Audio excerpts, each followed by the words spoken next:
Okay, we are at the city wall, the north gate for the city wall surrounding the city of Xi'an.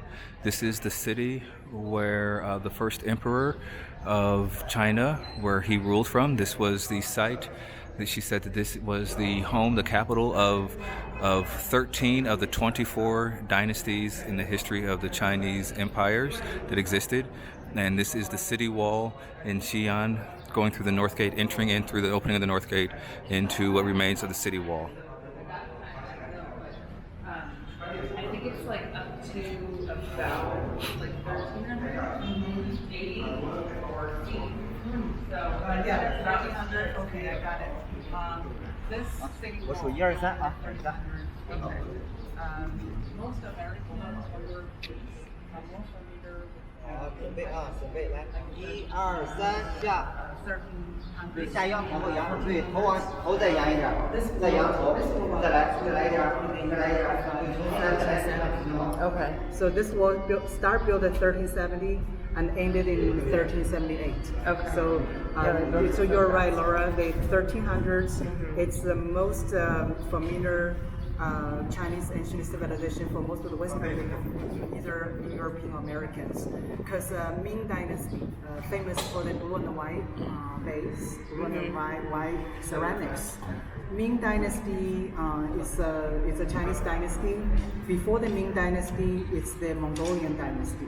Mongolian took over China, and also they went all the way to Eastern Germany, and their empire getting huge. During the Mongolian dynasty, they ruled China for 97 years.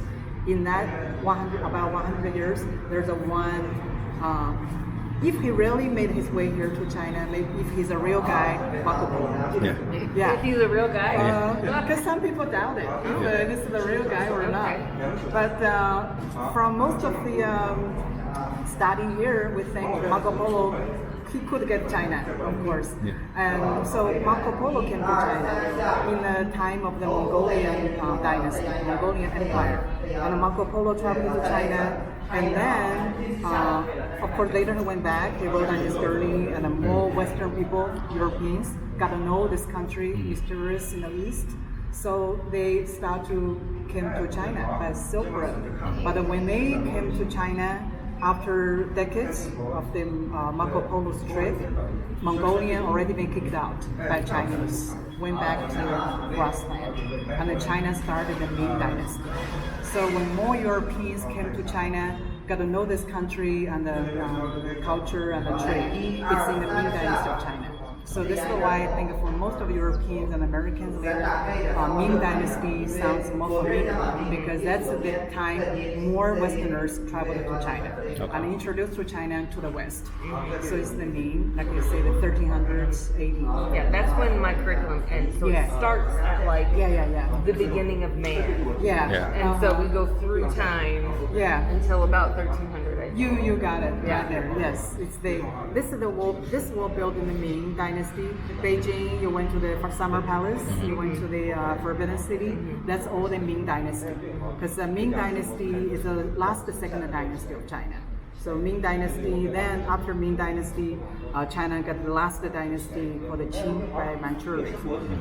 The last dynasty, last emperor, it's a good movie, the last emperor. And so after the last dynasty ended in 1911, China looking for a different path. We don't want to have emperors anymore, but we don't know what we should do. So China, many Chinese well-educated young men, they went to Europe, they want to learn things. So China, we copied democratic, we copied republic, then later we found the communism. So communism did a good job in China anyway. They make themselves very successful in China. But before communism really get a China. We want to move out of their way. Oh yeah. China had tried many different paths, many different things till we find communism. So, but before all this history is the dynasty history, like the Ming Dynasty. That's what we're talking about.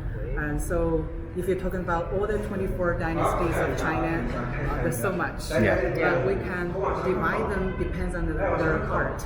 Like a different dynasty usually famous for the different kind of art. Depends on the people's taste, especially the elite.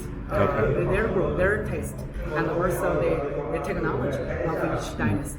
So our cultural artifacts developed from the earliest pottery age, like 6,000 years ago, pottery age, then coming to the Bronze Age. China experienced the longest Bronze Age in the world.